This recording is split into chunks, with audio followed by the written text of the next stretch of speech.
Neste domingo, quinto de Quaresma, o Evangelho de São João, do capítulo 8, nos apresenta mais uma vez uma página maravilhosa sobre a misericórdia do Senhor. Uma Quaresma de misericórdia. Uma Quaresma em que somos convidados a mergulhar cada vez mais neste oceano infinito da misericórdia do coração de Cristo. E o trecho da adúltera, apresentada a Jesus depois que Jesus de madrugada estava em oração no Monte das Oliveiras e logo depois vai ao templo para ensinar. Sempre encontramos Cristo em oração e como mestre que nos doa a palavra que ele ensina com a sua vida. A palavra dabar significa que realiza aquilo que fala. Cristo é a realização plena da promessa. Ele é a boa nova da misericórdia do Pai. Ele veio para nos perdoar. E nos apresenta o paradoxo da misericórdia. Escribas e fariseus apresentam esta mulher surpreendida em adultério para que seja apedrejada. E querem, na verdade, condenar Jesus, tentando que ele possa entrar em contradição com a lei de Moisés, para ter ocasião de condená-lo. Querem condenar a mulher, mas querem, acima de tudo, condenar o Cristo, que carrega o nosso pecado e dá vida para salvar os pecadores. E no final do trecho, no paradoxo da misericórdia, a mulher será a única perdoada. A adúltera é perdoada por Cristo, que dirá para ela: eu também não te condeno, pode ir, e de agora em diante não peques mais. Curiosamente, os pecadores são aqueles que vieram acusá-la, porque Jesus diz: quem está sem pecado, atire a primeira pedra. E todos foram saindo, como lemos no Evangelho, um, a começar pelos mais velhos. Aí ficou Jesus sozinho com a mulher. E como veremos, tudo isso tem um significado tão profundo, um simbolismo impressionante, que nos mergulha diretamente no mistério da misericórdia. Vamos passo a passo, contemplando este mistério. A primeira coisa que podemos perceber é que a bondade do Senhor chega até nos escandalizar. Em verdade, como lemos no Evangelho ainda de São João, no capítulo 3, o dom do Espírito, o dom deste amor é sem medida. Jesus proclama para todos, logo antes do trecho da adúltera surpreendida em adultério, não por acaso, no capítulo 7, quem tem sede venha e beba, e do seu seio jorrarão rios de água viva. Como diz Jesus para Santa Faustina, os maiores pecadores muitas vezes são aqueles que mais consciência têm da necessidade do perdão de Cristo e por isso mais direito têm à sua misericórdia. Jesus declara: eu vim para os pecadores, para os doentes, não para aqueles que estão com saúde, que são santos, como lemos no capítulo 9 de São Mateus. Aqueles que se sentem saciados, satisfeitos consigo mesmo e que não precisam de alguém que os salve. Aí onde abundou o pecado, nos dirá ainda São Paulo no capítulo 5 da Carta aos Romanos, superabunda a graça do Senhor. E aqueles que se acham certos, aqueles que se acham justos, no final são aqueles que matam. E foi assim que também aconteceu pelo mesmo São Paulo, que quando se achava justo, matava e perseguia os cristãos. Quando se descobre pecador, perdoa e se torna testemunha da misericórdia do Senhor, como lemos na primeira carta a Timóteo, no capítulo 1, a partir do versículo 12.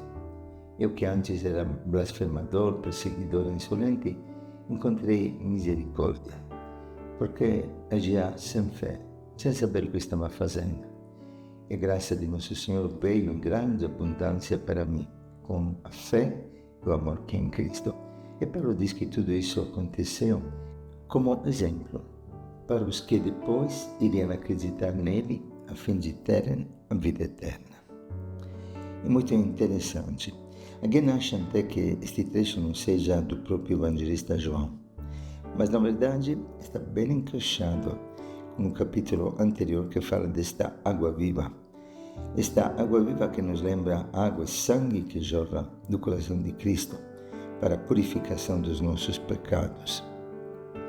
Agora é interessante que os fariseus e os escribas faz menção à lei de Moisés, para, na verdade, colocar Jesus numa encruzilhada e, como dissemos, podê-lo depois condenar. Entendemos então o seguinte: a lei é certa, a lei denuncia o mal. Jesus nunca se coloca contra a lei. A lei é como diagnóstico sobre a situação da humanidade, mas não cura. A terapia não vem pela lei, vem por Cristo. De fato, precisamos compreender a gravidade do nosso pecado e nisto a lei nos ajuda, nos ilumina. Quem não entende a gravidade do pecado, as consequências do pecado, que realmente nos destrói humanamente, psicologicamente, espiritualmente, e também nos traz como salário a morte, não poderá descobrir a grandeza do amor misericordioso do Pai.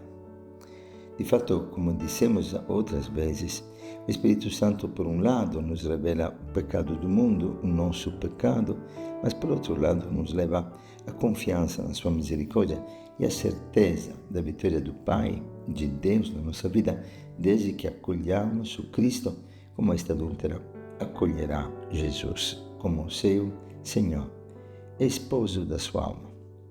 Como dizemos, se a lei nos mostra a gravidade do pecado, é Cristo que nos revela o infinito amor misericordioso do Pai que veio para nos salvar. Um Deus que busca continuamente os seus filhos e que quer mostrar para eles o caminho da vida, suas chagas abertas, seu lado, que nos acolhe continuamente para nos gerar como útero de misericórdia, rachamim em hebraico, para que possamos nascer de novo. E por isto, o Evangelho, todas as leituras desse domingo nos fala desta novidade que está em Cristo, que está na promessa de Deus para Israel, como lemos em Isaías 43. Eis que abre um caminho no deserto, não lembrais das coisas passadas, não olheis fatos antigos, farei uma coisa nova, não a reconheceis. Da mesma forma, São Paulo, na segunda leitura dos Filipenses, nos revela que conhecer a Cristo, esta é a graça, esta é a força da sua ressurreição. Perante Cristo, novidade que nos salva, que nos leva a ressuscitar com Ele, todo o passado é como lixo.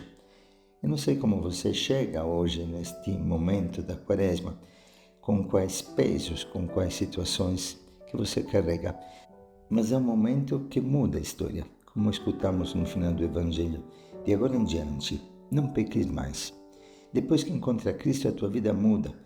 Você encontra força, esta mesma força de quem fala São Paulo, para não pecar mais, para viver como ressuscitado, como nova criatura em Cristo. Sim, é um evangelho maravilhoso que já nos leva ao clima da Páscoa, ao clima desta vida nova que Cristo dá para cada filho, nos ensinando que sempre podemos recomeçar. De agora em diante, não peques mais. Belíssimo aquilo que lemos em Isaías, no capítulo 54.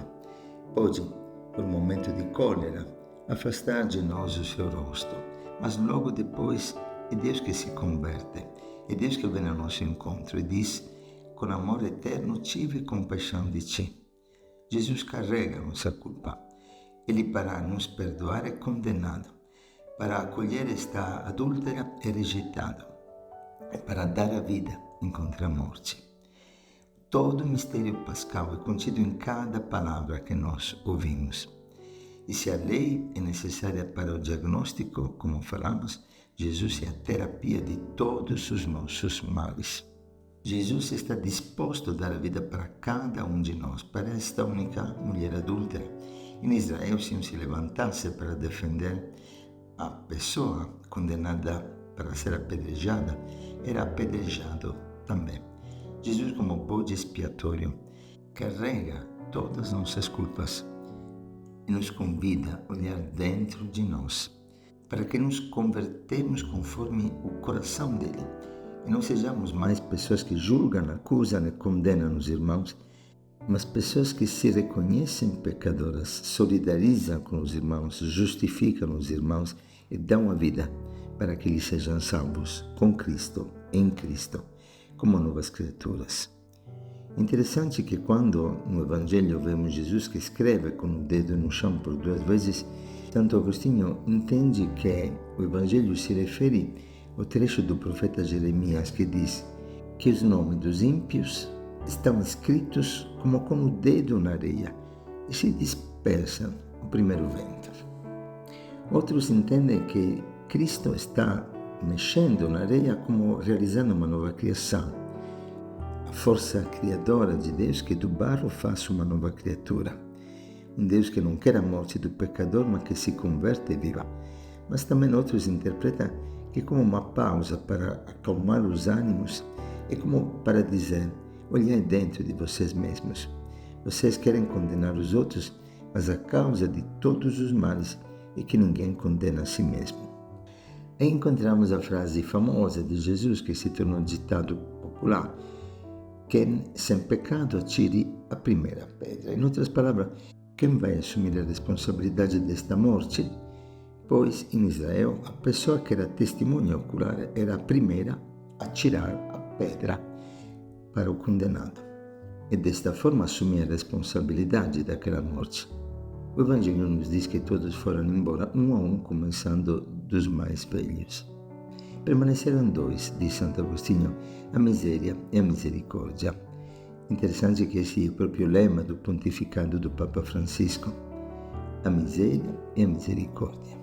Quando entregamos ao Senhor a nossa miséria, logo experimentamos a sua misericórdia. E o pecado se torna lugar do perdão e da festa. Era adúltera, e agora Jesus a chama de mulher, um título nobre, um título da esposa. E Jesus, o único justo, não condena, liberta. A justiça de Deus é a misericórdia. E seremos julgados, não esqueçamos, com a mesma medida com que julgamos os outros. Você se torna justo quando se torna consciente de que é amado assim. Quando acolhe a misericórdia, se torna misericordioso com os outros. Diria Papa Francisco: misericordiado se torna misericordiando, capaz de misericórdia com os irmãos. E aqui, no final, Jesus que diz: não peque mais. Porque esta comunhão, esta solidão com Cristo que permanece junto com a mulher, que nos torna capazes de permanecer no amor. No final, todo pecado nasce de uma solidão, de uma distância, de um buraco imenso no seu coração, de um vazio existencial. Toda vez que nos afastamos do Senhor, nós caímos automaticamente na armadilha de Satanás. Quando estamos cheios de Cristo, tudo consideramos como lixo, como diz Paulo, e não nos atrai mais, pois a plenitude de Cristo sacia nossa alma e a sede do nosso coração. E terminando, é bonito entender esta palavra: podes ir. A nossa vida é um caminho. Outra tradução diz: vá e não peques mais. É caminhando que nós encontramos a força para não pecar, quando caminhamos com Cristo. Dostoiévski, um grande escritor russo que tinha problema do alcoolismo, foi assim acompanhado pelo seu diretor espiritual, Padre Ambrosio, que não queria saber tanto quantas vezes tinha caído no alcoolismo, mas quanto tinha exercido o bem, quanto tinha escrito de páginas repletas de sabedoria e de santidade. E assim, escrevendo, fazendo o bem, ele venceu aquele vício e no final se tornou um homem santo, repleto de sabedoria e de graça, que traz para nós páginas lindíssimas que têm o sabor da Páscoa de Cristo. Sim, podes ir e de agora em diante não peques mais. Um bom domingo para todos.